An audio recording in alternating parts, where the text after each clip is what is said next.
Hey, what's going on, everyone? This is Carlos from Hybrid Records. Welcome back to the channel for another video. I haven't really done a video where I talk about anything record related in a while. If you've been paying attention to what's going on in the channel, I have been posting. I've posted a couple DJ mixes, and that's pretty much all I've done.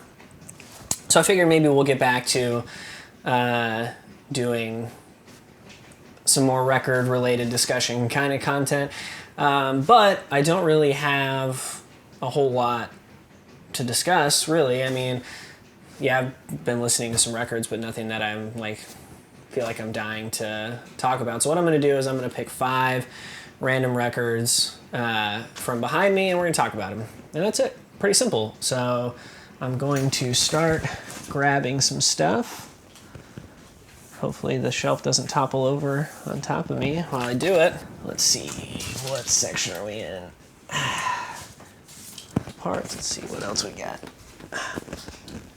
Let's go here. First up, Blue Oyster Cult, Agents of Fortune.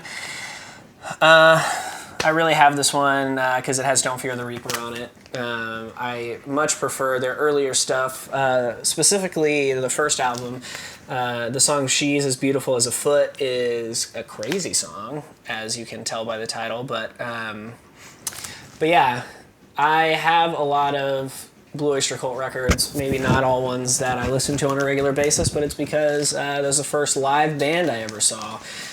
First show I ever went to was Blue Oyster Cult here in Corpus Christi. I was 5 or 6. Yeah, no, I was probably 5 because it was right around the time that the Matthew Broderick Godzilla movie had come out, and that was like a kind of more adult movie that my parents would let me see at a young age because it was silly and terrible. But I really loved the song Godzilla by Blue Oyster Cult, and they played here. My dad was working in radio at the time, so I got to meet Buck Dharma and Eric Bloom, and they were super, super nice. They signed my little kid guitar that my dad had bought me because he spent probably the first 12 years of my life trying to convince me to play a musical instrument, which I defiantly refused because I do not like being told what to do, and eventually came to it on my own. But yeah, it was a cool show. Getting to go backstage and meet the first band you ever saw is pretty sick. What's next? The Unexplained Electronical Musical Impressions of the Occult by Anaxia. This got reissued recently on Sacred Bones. This is, I think, a first pressing. But it's Mort Garson, who you might know from Plantasia.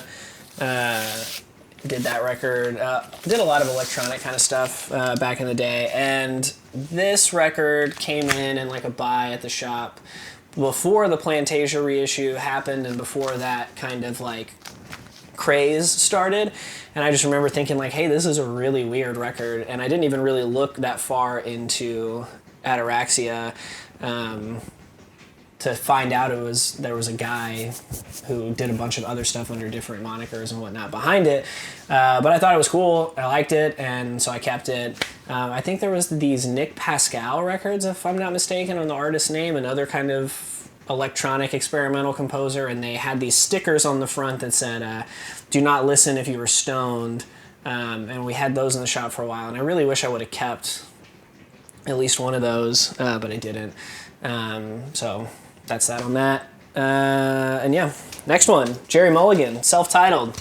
This is an original pressing, promo copy. Obviously, as you can see, that Pacific Jazz put these big honking red promo stickers on the front of their records, and they did it on the inside as well, on the labels. I like this kind of saxophone jazz stuff from back then, but I kept this one because you can see, maybe, right, it's in pencil, there are these notes that say REC, and it has a pencil note that says release 1958, and that's my grandfather's handwriting. This was his record.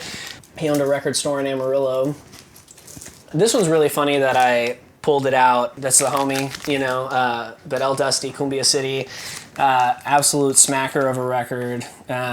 Electronic, kind of trap, EDM style. Oh!